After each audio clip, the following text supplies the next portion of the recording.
Okay, so just wanted to document how I took these armrests out in the back. Pretty easy, really. If you look down here, there's a couple of tabs that it slides into, and then there's really just two bolts up on top, one here, two screws, really, just two little flathead screws that come out.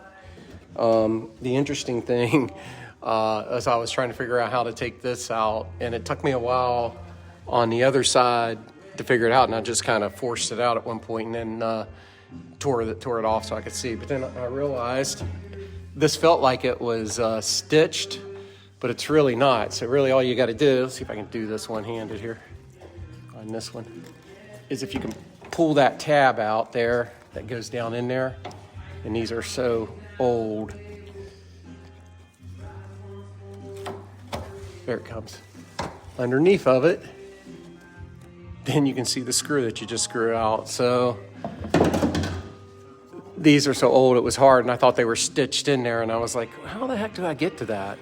All right, one more thing I wanted to hit on is these little tabs that hold some of the, this one's so rusty, the washer came off. It's got some sort of insert, and then these little nail things just kind of went right into it. This one is so loose it just falls out, but the rest of them are pretty freaking tight. I got to do some research where that one comes out there as to what that insert is, and I assume that these, they have like almost like a screw on them. I guess it's probably like it clamps, and as it goes in, it pulls, it clamps on those little ridges would be my guess. So kind of interesting how that went together. I'm going to get ready to take these out. I want to document them, but there's these little, I don't know what you call them, brackets that start from the front. They're the same on both sides. There's one that goes across the front door, and then there's one that goes across the back door,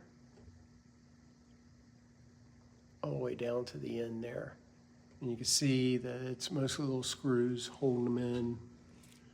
Go slow so I can see where all these little screw holes are. Then I'm going to take off the things going across the top. I guess I just got to pull them off. It looks like that most of these use these little compression nails that go into some sort of backing. And there's two of these that goes across the front. Then there's this main rail here that's hooked onto those brackets. And then there's three in the back. So 5 in all, plus this main center bracket. It's got this other piece of rod that goes across with it there as well. So, and you can see that rod right there. So I'm gonna start taking that apart and see if I can get that done before dinner. Okay, so I got these out. These went above the doors that I was talking about earlier. So the one thing that you can see is on the back side of these, they got these little teeth to hold the upholstery in place. So I can get a good shot of them there. There you go. I think you can see it there. And so they go all the way down to the end on both sides. Then you got the bars that go across. I ended up breaking one on, I think it was on this end up here. Yeah, that one right there at the top. And then that middle piece had 4 screws in it that came out to hold it in, and it's got that bar in it. So I got to do a little bit more work to kind of figure out how all the upholstery goes back on, because it was so tore up I didn't even really pay attention when I took it apart. But a couple other things that I want to point out here is on the inside, and you can see it right here, they have these tabs holding, I don't know if it's rubber or it feels like rubber, sort of, but it might be that the upholstery material, hard material that they use. But it goes all the way up around the posts This one kind of goes back in behind, but then you can see here, let's see here, that it's got a little tab, it runs all the way down, and it goes down the front rail, and it's the same on both sides. And what I figured out, or what I believe, is that they use that to tack in the upholstery. So, and here, those nails, you can see that they upholstered around. The nails was behind those push-in capture nail thingies, and then you just push the whole thing up on there and it stays up, and that's how you get the upholstery up there to hold. So, and then the beading was nailed into those. So when it had a bead that ran up through here, a fabric bead, its tail was nailed into this, and then that went over it. So that's how all that kind of goes together and works. Okay, so one more thing. There was no switch here or anything, or light, but I assume there was a light or switch here. There were a couple of little screws that was still there that go into that on either side of this. And I'll have to look it up to see what was supposed to be there, if it was a switch for the rear light or if it was a little door light itself. So looks like somebody had just kind of taped it off at some point, but not sure what it was. Okay, one small thing. I happened to notice this on the other side, and so I found it here, is this little piece covered this bolt at the bottom of the door jamb. I don't know if that's something that's, I think this one is one of the ones that holds it to the frame, so I'm not sure what that bolt's for. I'll have to figure it out. But this little piece covered that. Okay, I am getting real close to taking the body off. I put some bracing in today. Used welding for the first time in 20 years, but I think I got it in there pretty good. I got better as I went. Just trying to get some lateral and some back and forth to keep it from twisting. I might put one more in to brace it kind of top to bottom, but I think this is enough. I was trying to stay away from these posts a little bit because they've got a lot of, I don't know what you call it on the inside here, where it's like a internal skin sort of thing, and that's where all the upholstery hooks up. And even the backs, you can see it here, has like an internal skin as well. So it really kind of made it difficult where I wanted to select to put it. So I ended up putting one across to keep that lateral, and then a couple back and forth to keep it from kind of twisting and shimmying a little bit. And I think that'll do it.